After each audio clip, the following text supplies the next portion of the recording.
नाज़रीन इकराम, मैं हूं सैयद ज़ीशान और आप देख रहे हैं बसीरत ऑनलाइन।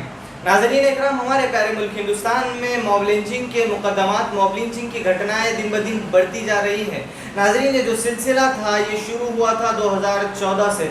2014 के बाद से अब तक ये सिलसिला इतना ज़्यादा रफ्तार पकड़ चुका है कि जिसका अंदाज़ा हम लोग नहीं लगा सकते। 2014 में जब ये सिलसिला शुरू हुआ तो लगातार 2-3 साल तक इसके मुकदमात और ऐसी घटनाएं और मॉब लिंचिंग के वाक़यात सामने आते रहे। लेकिन जब तबरेज़ अंसारी की घटना पेश आई तो मुसलमानों के अंदर एक नई आवाज़ पैदा हुई, मुसलमानों की आंखें खुली और सोए हुए मुसलमानों की गैरत जाग उठी। जब मुसलमानों की गैरत जागी तो हम सब ने मिलकर एक आवाज़ हक को बुलंद किया, और जब ये आवाज़ उठाई गई तो हमारी आवाज़ उठाना, हमारी तहरीकें चलाना, हमारा एहतजाज और प्रोटेस्ट करना हमारे हक में मुफीद साबित हुआ।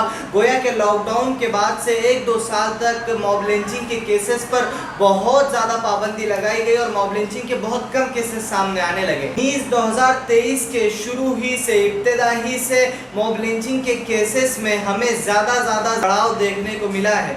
हम देख रहे हैं कि मुख्तलिफ सूबों से हमारे सामने अलग अलग घटनाएं आ रही है। 2023 के इब्तिदा ही से मणिपुर के हादसे के बाद इस मामले ने और ज़्यादा रंगीनियाँ पकड़ी। फिर उसके बाद जब नूह, मेवात, हरियाणा फसादात पेश आए, हरियाणा आग में सहमा, नूह, मेवात के अंदर मुसलमानों पर जुल्म और तशद्दुद किया गया। फिर उसके बाद से तो हम इसका अंदाज़ा ही नहीं लगा सकते कि कितनी ज़्यादा मॉब लिंचिंग के केसेस हमारे सामने आई। पिछले 3-4 महीनों में सिर्फ मेवात के अंदर ही मॉब लिंचिंग के ज़रिए 11 मुसलमानों को मार दिया गया। नाज़रीन इकराम, इसके अलावा हमने देखा ये मुकदमात सामने आए ही थे कि घाटकोपर के अंदर मुंबई में एक बहुत ही ज़्यादा दिलों को शर्मा देने वाली घटना सामने आई, जहां पर एक पिज़्ज़ा डिलीवरी बॉय जब अपना ऑर्डर लेकर रास्ते की जानिब निकला हुआ था, वो अपनी मंजिल की जानिब रवा दवा था, तो खाली और सुनसान रास्ते में एक ग्रुप ने उसके ऊपर हमला कर दिया। और हमला कुछ इस तरीके से हुआ, पीड़ित का कहना है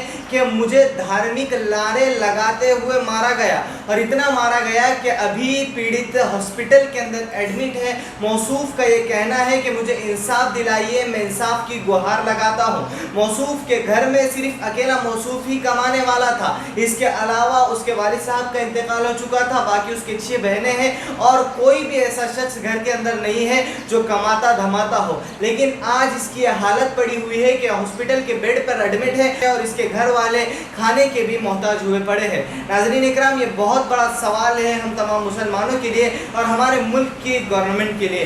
नाज़रीन, अभी ये मुकदमा सामने आया ही था कि अलवर राजस्थान से हम तमाम के सामने एक शर्मसार कर देने वाली घटना पेश आई, जहाँ पर वसीम अपने 2 भाइयों को लेकर जंगल की जानिब रवा दवा था।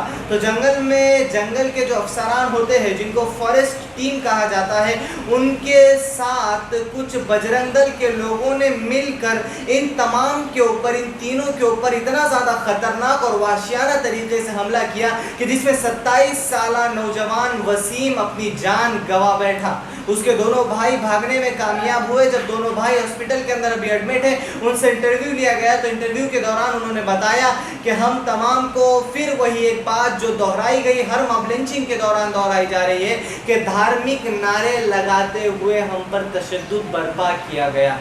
नाज़रीन, सोचने वाली बात है, ये मुकदमात हमारे सामने थे, मुकदमात की कोई सुनवाई नहीं हुई थी और जितने भी पीड़ित थे उनको इंसाफ नहीं मिला था कि एक और घटना उत्तर प्रदेश से हमारे सामने आई और ये उससे भी ज़्यादा दर्दमंदाना थी, ये उससे भी ज़्यादा वाशियाना थी कि जहाँ पर 2 बुजुर्गों को, एक जोड़े को यानी मार कर, पीट कर कत्ल कर दिया गया, जिनकी उम्र 80 साल के ऊपर बताई जा रही थी। नाज़रीन, गलती बस इतनी थी कि इनके लड़के ने एक गैर मुस्लिम लड़की को लेकर भाग गया।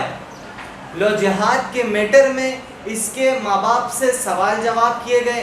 जब इसके माँ बाप ने कहा कि हम इस मामले से बिल्कुल ना वाकिफ़ हैं, हमें नहीं पता कि हमारा बेटा भागा, हम तो ये समझ रहे हैं कि हमारा बेटा लापता है, लेकिन उनकी एक न सुनते हुए उन नावाकिफ़ और मजबूर माँ बाप दोनों को मारा पीटा गया और यहाँ तक इतना जुल्म और इतना तशद्दुद उन पर किया गया कि दोनों अपनी जान गंवा बैठे। नाज़रीन इकराम, ये सोचने वाली बात है हमारा हिंदुस्तान आखिर किस रुख पर जा रहा है, हमारा प्यारा मुल्क आखिर किस सिमत जा रहा है। हमारे मुल्क के अंदर मुसलमानों का सर्वाइव करना, मुल्क के अंदर मुसलमानों का जीना, मुल्क के अंदर मुसलमानों का अपने हक और अपनी फ्रीडम ऑफ चॉइस के साथ सर्वाइव करना कितना ज़्यादा मुश्किल अब के ज़माने में हो रहा है। और अफसोस की बात ये मानी जा रही है कि गवर्नमेंट और हुकूमत, सुप्रीम कोर्ट, अदालत और मौजूदा जो पॉलिटिकल पार्टी अभी गद्दियों पर बैठी हुई है, उनकी जानिब से कोई भी जवाब और उनकी जानिब से कोई भी एक्शन इस हो रहे दंगे और फसादात के खिलाफ, मॉब लिंचिंग के खिलाफ नहीं लिया जा रहा है। नाज़रीन इकराम, अब यहाँ पर एक ही हल बचता है कि हम तमाम मुसलमानों को